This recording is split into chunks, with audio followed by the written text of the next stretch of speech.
বন্ধুরা আপনারা সকলে জানেন আইপিএল 2024-এ কলকাতা নাইট রাইডার্স চ্যাম্পিয়ন হয়েছিল। তো আইপিএল 2025-এ কিন্তু কলকাতা নাইট রাইডার্সের কিছু প্লেয়াররা রয়েছে, তারা কিন্তু আবারও আইপিএল 2025-এ খেলতে পারবে। কারণ কলকাতা নাইট রাইডার্স চ্যাম্পিয়ন হচ্ছে ওই সকল প্লেয়ারদের জন্য।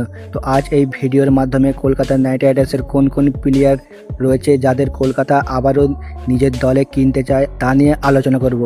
তো ভিডিওটি ইন্টারেস্টিং হতে চলেছে। যারা আমার চ্যানেলে প্রথমবার এসেছেন চ্যানেলটিকে সাবস্ক্রাইব করে দেবেন, আর আপনারা যদি কলকাতা নাইট রাইডার্সের ফ্যান হন তাহলে ভিডিওটিকে একটি লাইক করবেন। তো চলুন ভিডিওটি শুরু করা যাক। আপনারা সকলে জানেন আইপিএল 2025-এ মেগা অকশন হবে, তাই মেগা অকশনের নিয়ম অনুযায়ী মাত্র 4টি প্লেয়ারকে ধরে রাখতে পারবে। 4টি প্লেয়ারকে রেখে বাকি সকল প্লেয়ারকে ছেড়ে দিতে হবে। তো 4টি প্লেয়ারের কথা বললে ওই 4টি প্লেয়ার হচ্ছে 1 নম্বর শ্রেয়াস আইয়ার। কারণ শ্রেয়াস আইয়ার কলকাতা নাইট রাইডার্সের ক্যাপ্টেন, তো ক্যাপ্টেন হিসাবে তাকে তো অবশ্যই রেখে দেবে। কারণ আপনারা জানেন 2024-এ যে কলকাতা নাইট রাইডার্স চ্যাম্পিয়ন হয়েছে তার সব থেকে বড় কারণ হচ্ছে শ্রেয়াস আইয়ার। তো শ্রেয়াস আইয়ারকে তো অবশ্যই রেখে দেবে 1 নম্বরে। এবারে 2 নম্বরের কথা হলে 2 নম্বরে রিটেন করতে পারে রাসেলকে। কারণ রাসেল কলকাতা নাইট রাইডার্সের সব থেকে বড় প্লেয়ার। কারণ বহু বছর ধরে কেকেআরের হয়ে রাসেল বহু ম্যাচ জিতিয়েছে, তাই রাসেলের মতন অলরাউন্ডারকে কেকেআর অবশ্যই ধরে রেখে দেবে। সে বলিংয়ে এবং ব্যাটিংয়ে দুটিতে কিন্তু দুর্দান্ত পারফরমেন্স করেছে, তাই রাসেলের মতন প্লেয়ারকে কোনো দিনই ছাড়বে না।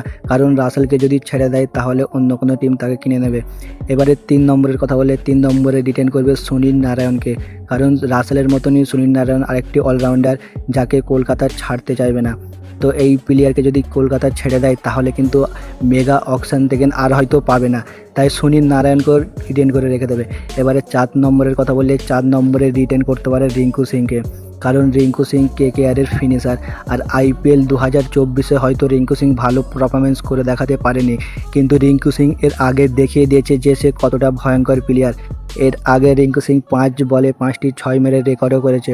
আর রিঙ্কু সিং এখন কিন্তু টিম ইন্ডিয়ার হয়ে বেস্ট ফিনিশারের রোল নেওয়াচ্ছে, তাই রিঙ্কু সিংকে অবশ্যই রেখে দেবে। এবারে আপনারা দেখেছেন শ্রীলঙ্কার বিরুদ্ধে যখন ইন্ডিয়া ম্যাচ হয়েছিল সেই ম্যাচে রিঙ্কু সিং বলিংও করেছে, আর বলিং করে উইকেটও নিয়েছে। সে ব্যাটের সাথে সাথে বলেও কিন্তু উইকেট নিচ্ছে, তাই রিঙ্কু সিংকে অবশ্যই রেখে দেবে। এই 4 প্লেয়ারকে কেকেআর ধরে রাখবে। এবারে যে সকল প্লেয়ারদের ছেড়ে দেবে তাদের মধ্যে নীতিশ রানা রয়েছে, যে কলকাতা নাইট রাইডার্সের বহু বছর ধরে খেলছে, তাকেও কিন্তু কলকাতা নিজের দলে আনতে চায়। এবারে নীতিশ রানার পরে ফিল সল্ট রয়েছে, রহমানুল্লাহ গুরবাজ রয়েছে, রামানদীপ সিং রয়েছে, ভেঙ্কাটেশ আইয়ার রয়েছে। এই সকল প্লেয়ারকে কেকেআর অবশ্যই নিজের দলে আবারও ফেরাতে চায়। আজকে শুধু কথা বলবো ব্যাটসম্যানকে নিয়ে। যদি বোলিংকে নিয়ে কথা বলি তাহলে ভিডিও অনেক বড় হয়ে যাবে, তাই শুধু ব্যাটসম্যানকে নিয়ে কথা বলবো। এর পরের ভিডিওতে হয়তো বোলিং নিয়ে কথা বলবো।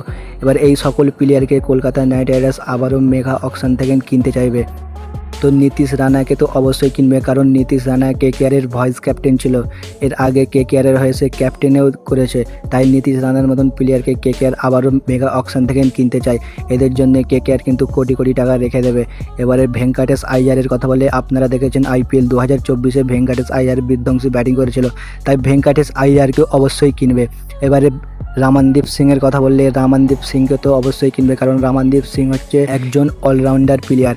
আর কেকেআরের হয়ে গত মরশুমে সে বিধ্বংসী ব্যাটিং করেছে, কারণ সে হয়তো খুব বেশি বল পায়নি, কিন্তু যেই কটা বল পেয়েছে সেই বলে কিন্তু সে কেকেআরকে অনেক সাহায্য করেছে ম্যাচ জেতাতে। এবারে ফিল সল্টের কথা বললে ফিল সল্টও আর এক অন্যরকম প্লেয়ার।